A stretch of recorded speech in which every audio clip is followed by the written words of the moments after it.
Good morning, students. Hope you all are fine at home. So we'll continue with the first chapter, that is language of chemistry, which we have already started, and you have already must have seen in the last video about the balancing the chemical equation, and I hope related questions you must have done. So now we'll continue with the chapter.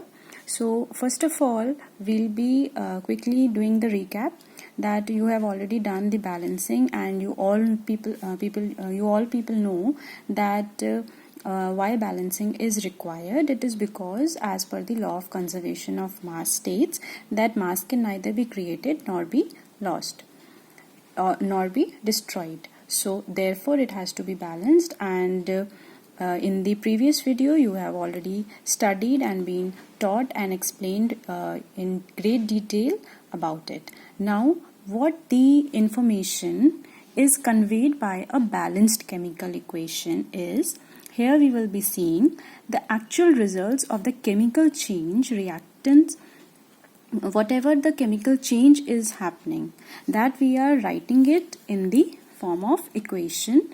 So that information is being conveyed. Then second is reactant involved. By the chemical equation we can identify the reactants.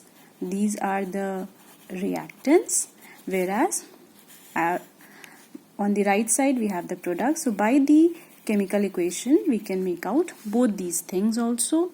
Then the number of molecules of a substance taking part and formed, that how many number of molecules are there, that is of the reactant as well as of the product. So these molecules, number of molecules are also being conveyed through the chemical equation. It is also telling the chemical composition of respective molecules. So whatever is the composition, like for example one molecule of, if we say sodium hydroxide in this case, so one or rather here it is two molecules. So first of all we know that how many number of molecules are there of NaOH, that is 2.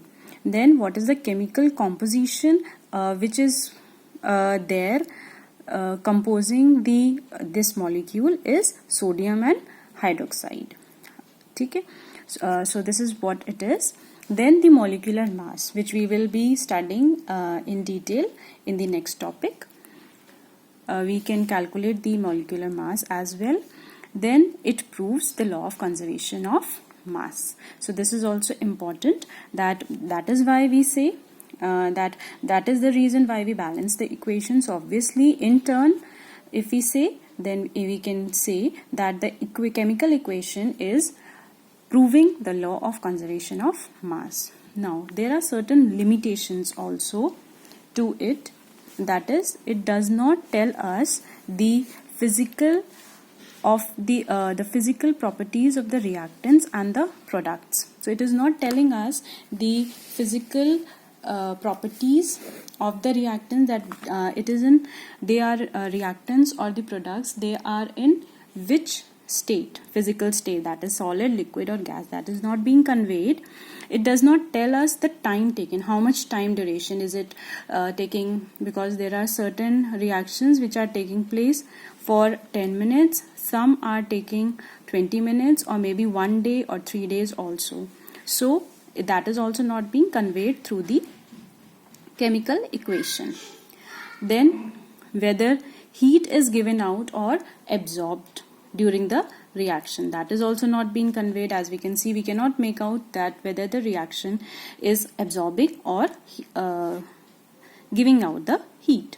Then the respective concentration, what is the concentration of reactant, how much quantity we are adding, how much concentrated, or these information also is not being conveyed through the chemical equation. Then the rate, at what speed it is happening, is it fast or slow, that is also not being conveyed.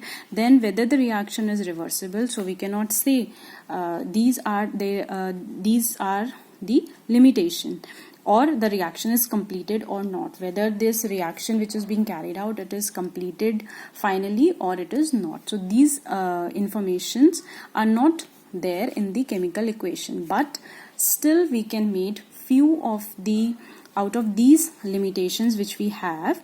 From these, some of the things we can add to the particular chemical equation to make it more informative, and which will be our next topic.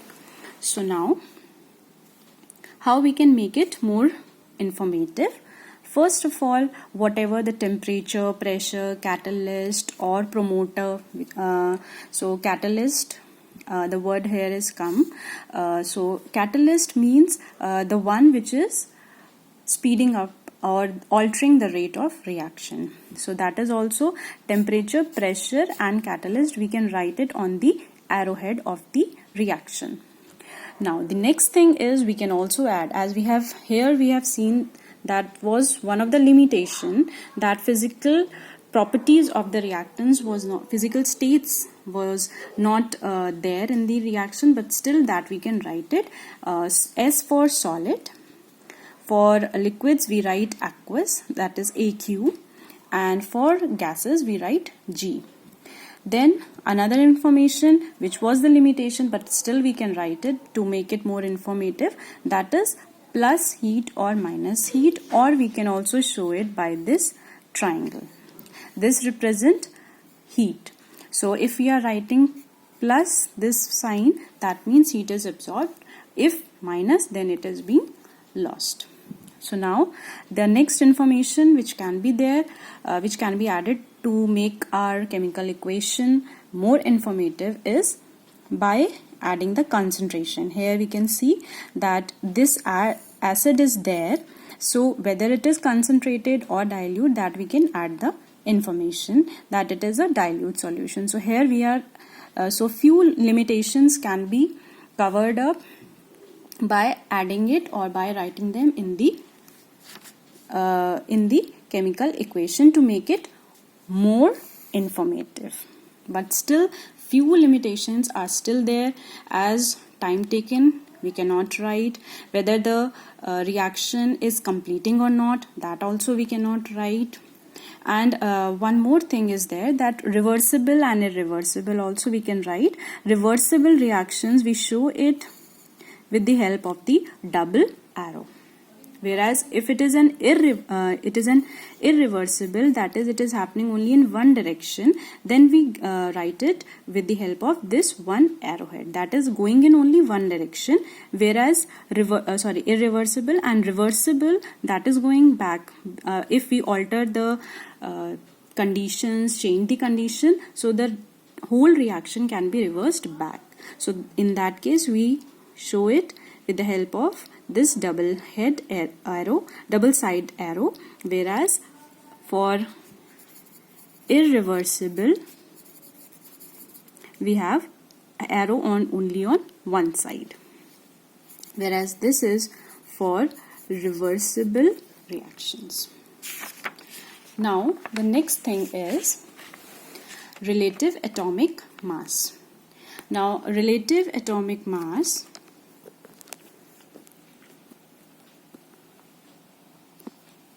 now relative is itself is conveying that something we are relating to it. Now if we go to the market to purchase any of the fruits or vegetables, then you must have seen the beam balance. So now the beam balance, what it is having on both the sides, one side it will be having the weight, and the other side whatever item you are being putting it up, right? So that is what the fruit seller or the market person, the shopkeeper is doing, that one side it is keeping the weight that is being fixed, and other side he is just comparing. So this is the relative mass of that particular atom, of that particular item whatever you are purchasing.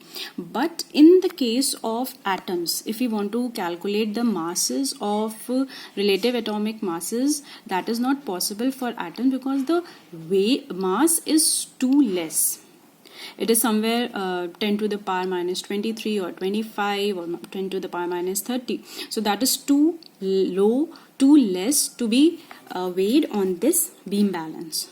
So therefore the scientists have searched out various ways. So to compare it, they have taken first of all the mass of hydrogen, that is the mass of hydrogen is somewhere around 1.66 into 10 to the power minus 24, whereas of oxygen it is 1.9926 into 10 to the power minus 23 grams. So it is too less to be weighed on a simple beam balance. So they have found out that it is better to calculate this relative atomic mass by comparing it with one particular atom of any particular element. So first they found out, they tried with hydrogen, but after some time that was also not fruitful.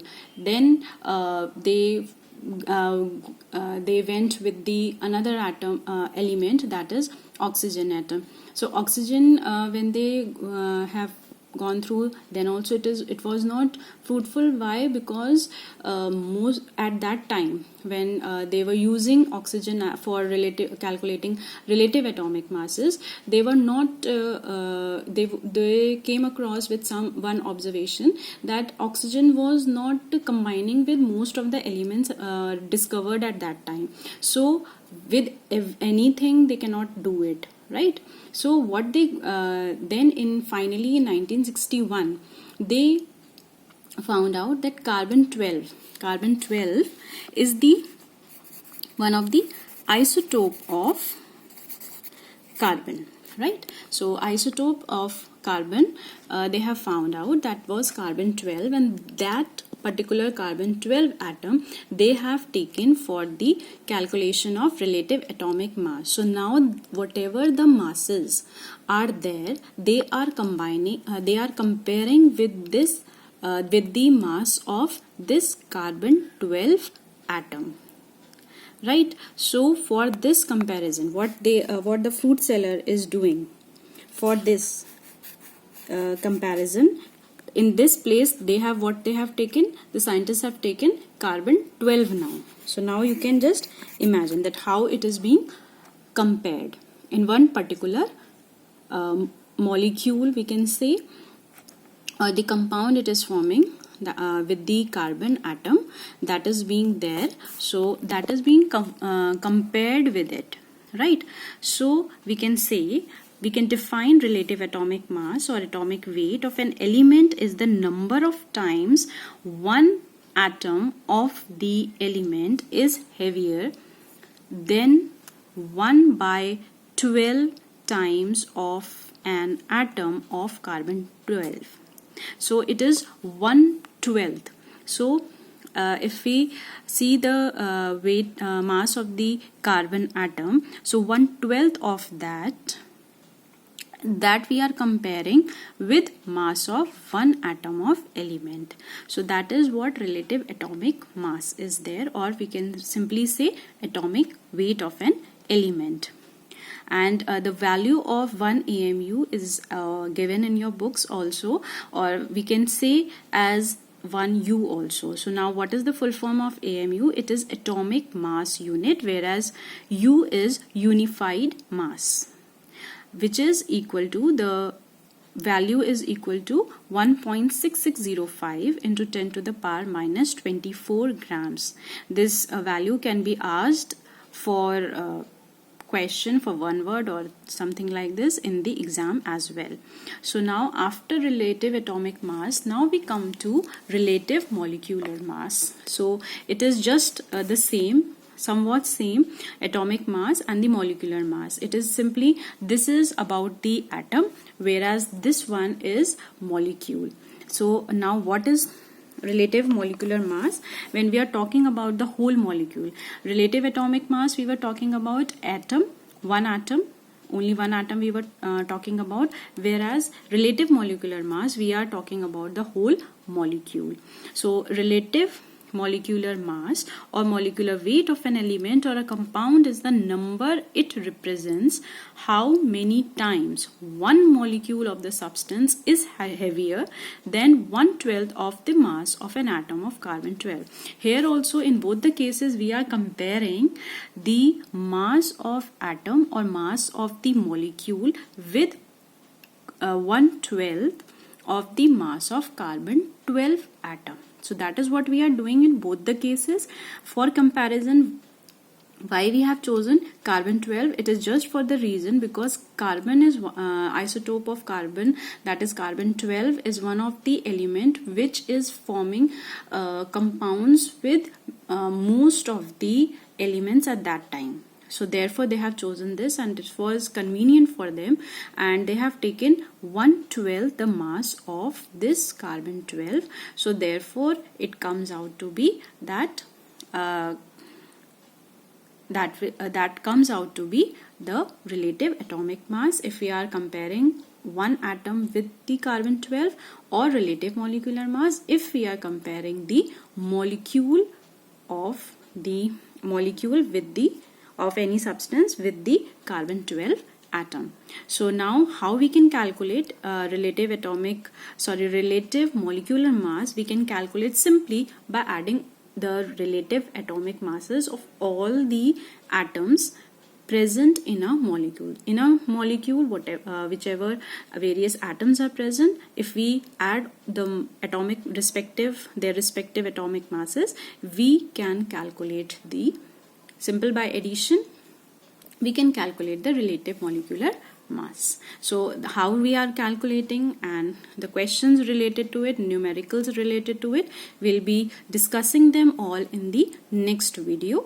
So I hope you all have studied. So you have studied the previous thing, and you will be studying these topics also at home, and kindly learn these two definitions as they are little important. The unit of the unit, that what it is, 1 AMU, the quantity of it, that is 1.6605 into 10 to the power minus 24.